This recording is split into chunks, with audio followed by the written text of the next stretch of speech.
Hello and welcome to this YouTube exclusive bonus pre-show to episode 19 of Political Frenemies. I'm Chris Newton. I'm an academic and a former Tory defence policy advisor. And with me, as always, my co-host, Mathew Hulbert, Lib Dem activist and former councillor. Hello, Mathew. Hi there, Chris. So good to be with you for this short mini preview. We thought we'd do this a bit like when we had Ian Dale on a couple of weeks ago, because we're not recording with our wonderful guest, Peter Cardwell, of which more in a moment, until Sunday evening.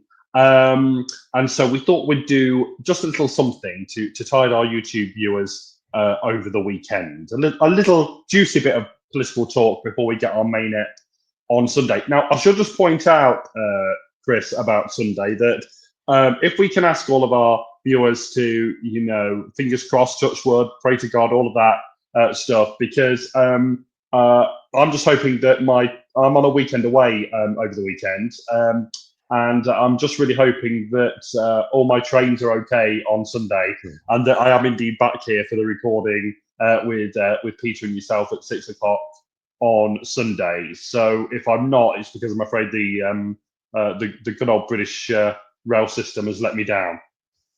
Is it a privatised train or a nationalised train? Because if it's a nationalised train, then you see, I knew, folks, that he'd get that point in. He just couldn't help himself. But yeah, so I mean, I'm sure everything will be fine, and we're really excited about Peter, aren't we?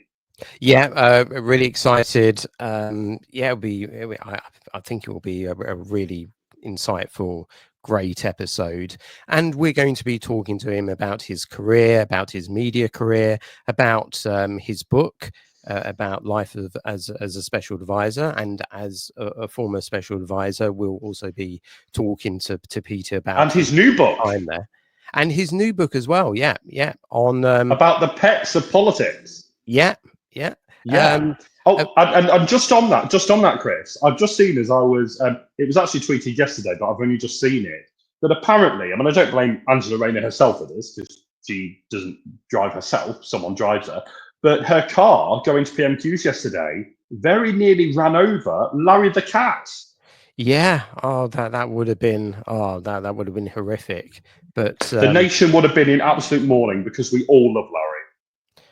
Yeah, I mean, I'm a much bigger fan of the real Larry as opposed to the Twitter account. The very liberal Twitter account, Larry. Yes.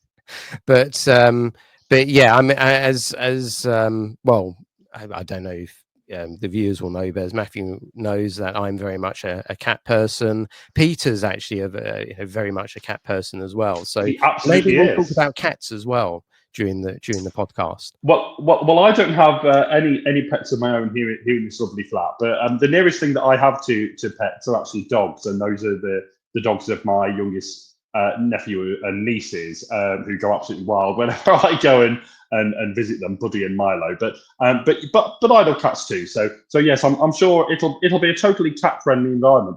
But as I've just put out on Twitter, someone in Downing Street needs to be looking out for Larry. The poor guy. We don't want anything to happen to him.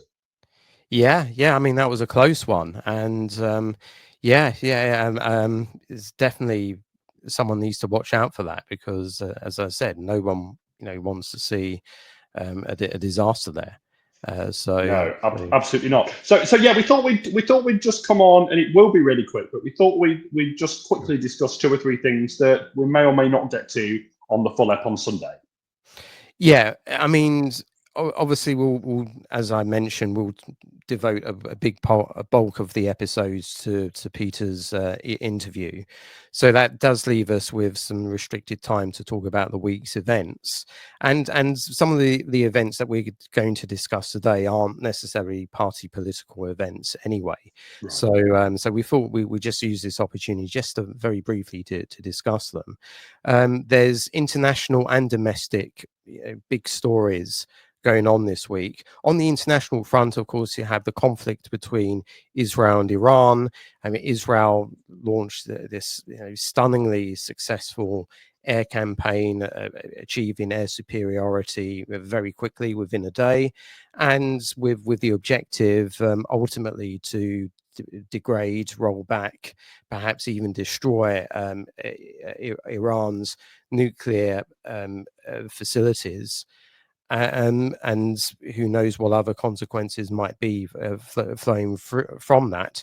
But an absolutely stunning campaign so far. Although Israel, of course, have had missiles launched back at them, and there has been civilian casualties on the Israeli side as well. But of course, the big question now is on President Trump and whether President Trump will intervene. And also whether the UK will intervene as well, and that's the big question that we're discussing at the moment.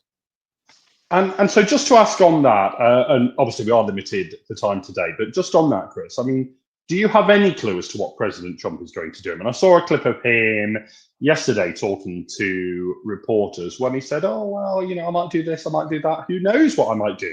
And I just think it's certainly a unique way of conducting, foreign policy. But he does like to keep us all guessing, doesn't he? Yeah, I mean, that has very much been Trump's style, and he was like that even before this conflict took place. And I think that contributed to Iran being wrong-footed, and for the absolute abysmal showing that Iran has exhibited during the course of this conflict. I mean, at the moment, at the time of recording, various assets are being put in place for a campaign. I think it's very likely, it's very probable that that the US would intervene, but you just don't know with President Trump, especially given. Especially given, obviously, it depends to some extent on the Iranian response, and Khamenei has been defiant. He's shown absolutely no willingness to negotiate, so that increases the likelihood. But also Trump's demands are also also, as he put it, sort of unconditional, and he's basically said no Iranian nuclear capability at all. So it's all pointing in the direction of US intervention, and the US would intervene, I think, primarily to deploy these GBU-57 munitions on the Fordo facility, which is really deep underground. But you just don't know with Trump. He 1 minute he says one thing, and the next minute he says the next. So that's why I always say making a prediction at a time of immense uncertainty is a bit foolish. But definitely, the world is waiting, and we'll have to see what happens. We will, and I'll just say one final thought on this before we move on, which is that it's interesting to see the domestic political kind of response to what might happen under President Trump starting to form. I thought it was really interesting yesterday that obviously at PMQs we had all of the deputies in, the Deputy Prime Minister Angela Rayner, Chris Philp, who's one of the deputies of the Tory leader, Jamie Badenoch, and of course my own party's deputy leader, Daisy Cooper. And I thought it was really interesting that Daisy Cooper referenced the Lib Dems opposing the invasion of Iraq in 2003 and said that we shouldn't be following America into another situation. So.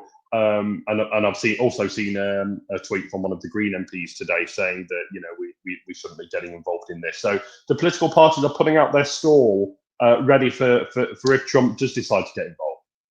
Yeah, I mean, and it's a very interesting positioning as well. The Lib Dems, clearly see that there's a political opportunity here.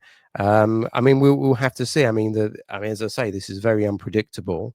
And of course, this is a very immense decision, and we'll have to see who turns out to be right and who turns out to be wrong. It's interesting that the Tories are they're quite, they're very diplomatic in what they're saying. It's more along the lines of what the government is saying. They haven't really come out extremely sort of hawkish on this. So it'll be interesting to see what the Tory positioning is going to be if events do unfold. But yes, the party positioning is forming, and it will be interesting to see what happens in over the next few days.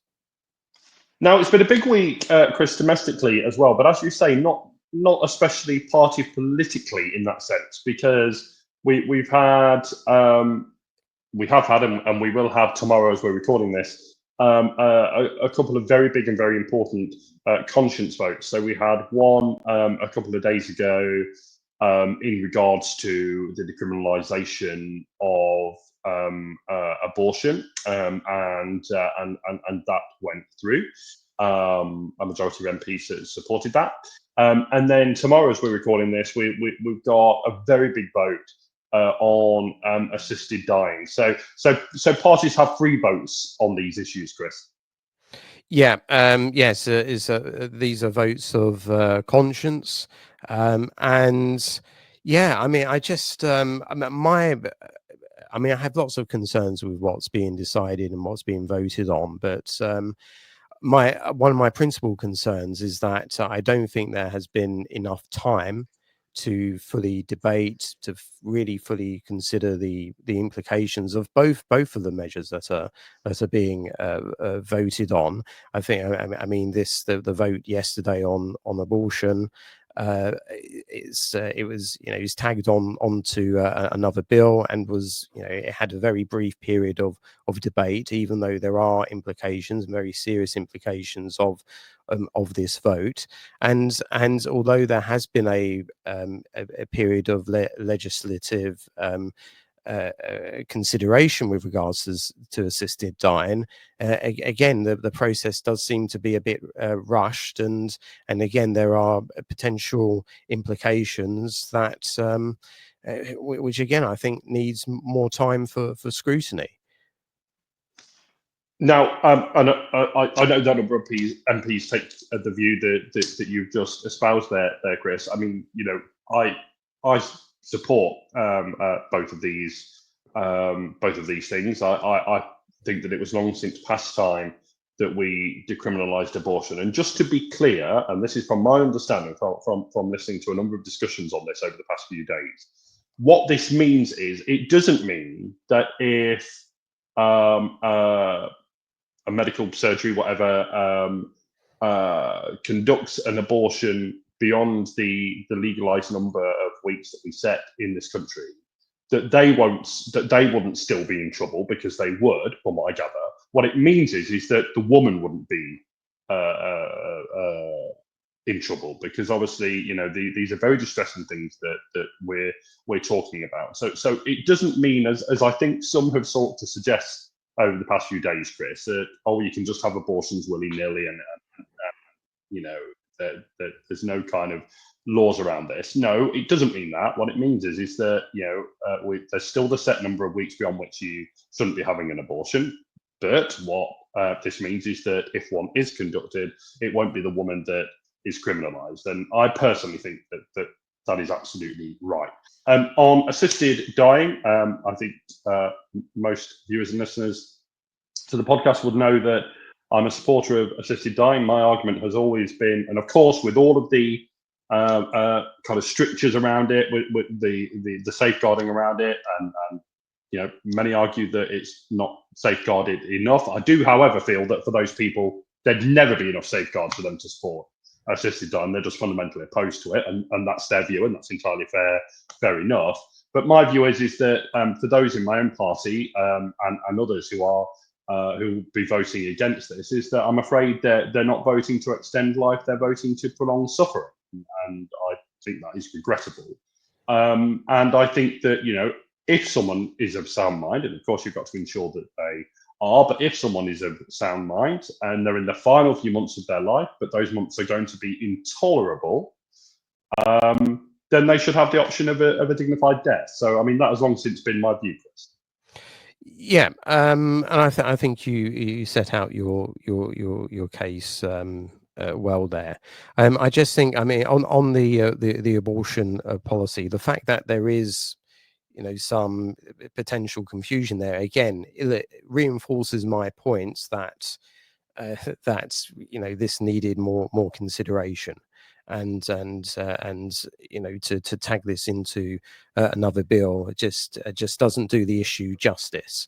And I perfectly accept or perfectly understand, I should say, your point about the situation that women potentially find themselves in relation to this. But again, I think for a lot of people, when you're talking about abortion up to birth, and I would take your point about the limits still being in place and officially and so forth, but still, with this issue and indeed the assisted dying issue, I do think that and again, we are talking about human life, and I think that needs real consideration, and that needs real debate, and for the other side, so for my side of the argument, and I do disagree with you on both counts. I do believe that the other side of the argument needs to be heard and needs to be respected. And I have to say, in relation to some of the campaigners, especially with relating to assisted dying, especially the way in which, for example, at the committee stage, where experts were dismissed and were not talked to, were not talked to, I think, in a good and polite manner. I do believe that this debate hasn't really been particularly dignified. And I think I just On wish, both yes, sides.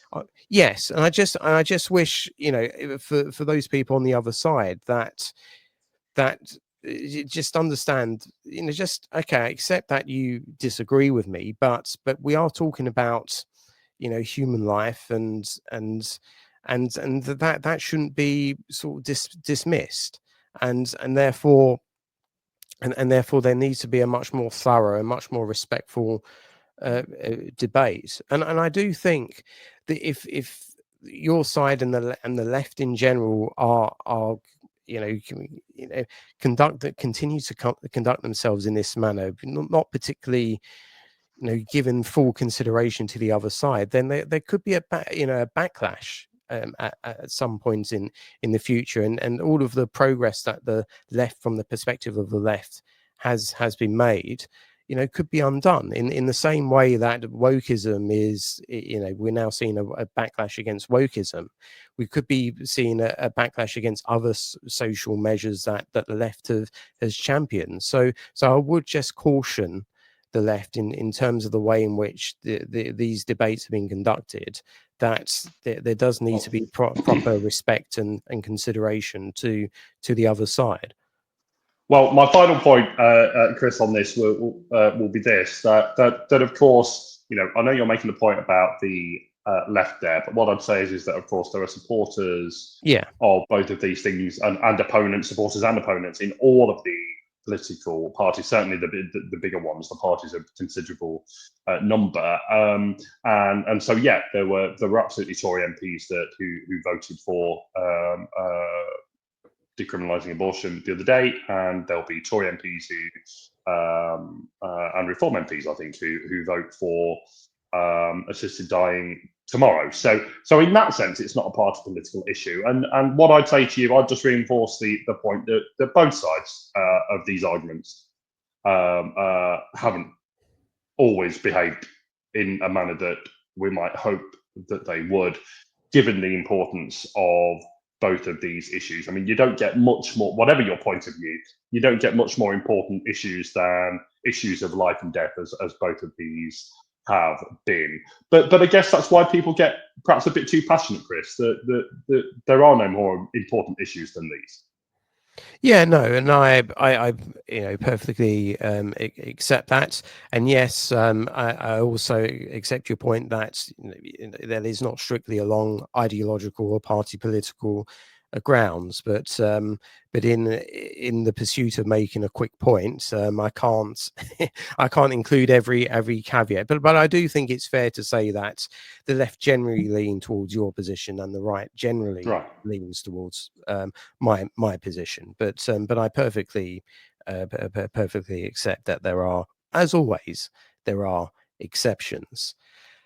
Now, I think that's enough of a taster for to get you to keep you occupied and until Sunday. Do watch out for the episode on Sunday. The best way to get notified when we do release the episode is to subscribe.